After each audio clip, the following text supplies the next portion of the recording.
బడుగు బలహీన వర్గాల అభివృద్ధి లక్ష్యంగా కాకా ఫ్యామిలీ కృషి చేస్తోందన్నారు అఖిల భారత యాదవ సంఘం జిల్లా అధ్యక్షుడు బండి సదానందం. మంచిర్యాల జిల్లా మందమరి మారుతినగర్ అభయాంజనేయ స్వామి ఆలయంలో పెద్దపల్లి ఎంపీ గడ్డం వంశీకృష్ణ బర్త్డే సందర్భంగా ప్రత్యేక పూజలు చేశారు.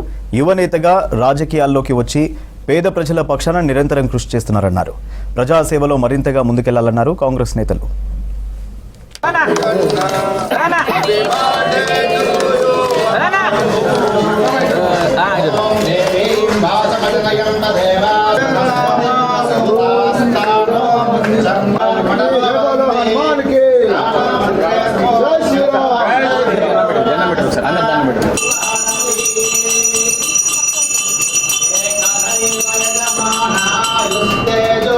सर्वदा दिग्विजय प्राप्तिरस्तु निरंतरं धर्म सिद्धिरस्तु।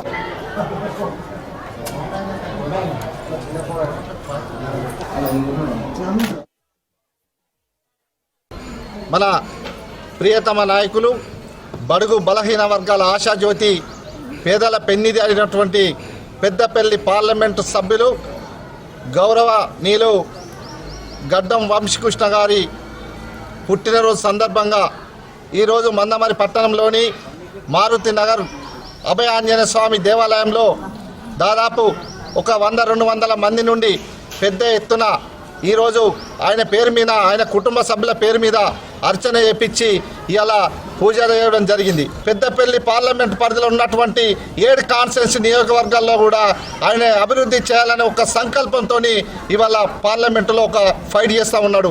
దానికి నిదర్శనము ఆనాడు Singareni coal belt Peddapalli parliament పరిధిలో సింగరేణి కోల్ బెల్ట్ ఉన్నది.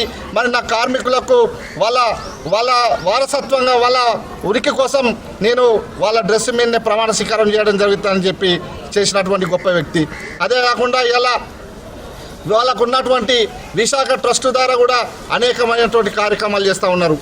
కాకా వెంకటస్వామి గారు, అదేవిధంగా వివేక్ వెంకటస్వామి గారి వారసులు గడ్డం వంశీకృష్ణ గారి 36వ జన్మదినాన్ని పురస్కరించుకొని మంచిర్యాల క్యాంపు కార్యాలయంలో పెద్ద ఎత్తున ఈరోజు తలసేమి వ్యాధులైనటువంటి వారి కోసమని ఈరోజు బ్లడ్ డొనేషన్ క్యాంప్ ఏర్పాటు చేయడం జరిగింది.